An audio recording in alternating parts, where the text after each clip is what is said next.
ఇదిగోండి ముగ్గులు చూసారా ఇలా ఉన్నాయి, మాసిపోయి ఉన్నాయి కదా బాగా. ఇప్పుడు వీటిని నేను చక్కగా రెడీ చేసి మీకు మళ్ళీ చూపిస్తాను. ఇవన్నీ రంగులు వేసి చక్కగా చూపిస్తాను అన్నమాట. ఎందుకంటే శ్రావణ మాసం కదా వచ్చేస్తుంది కదా, మనం గృహలక్ష్మిని ముస్తాబు చేయాలి కదా. చూసారు కదా ఈ విధంగా చక్కగా నేను మళ్ళీ చక్కగా వేసి ముగ్గులు అయ్యి మీకు చూపిస్తాను. ఓకే, ఇదిగోండి మీకు చూపించాను కదా మొన్న. చూసారా ఈ రకంగా చక్కగా వేసాను, రంగులు అవి చక్కగా దిద్దాను. చూసారుగా అదిగో ఇదిగోండి చూసారా ముగ్గు, శ్రావణ శుక్రవారం ముగ్గు అనమాట ఇది. ఇలా వేసాను ఇదిగోండి, డిజైన్స్ అయ్యి అలా వేసాను. చూసారా కలర్స్ అయ్యి అలా వేసాను.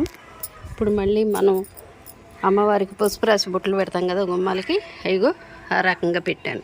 అయ్యో చూసారు కదా, అయ్యో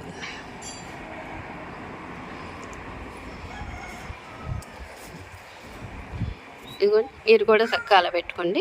ఓకే, చూసారు కదా మా శ్రావణ మాసం ముగ్గు. అదిగోండి అలా వేసాను, చాలా మంచిదండి అది.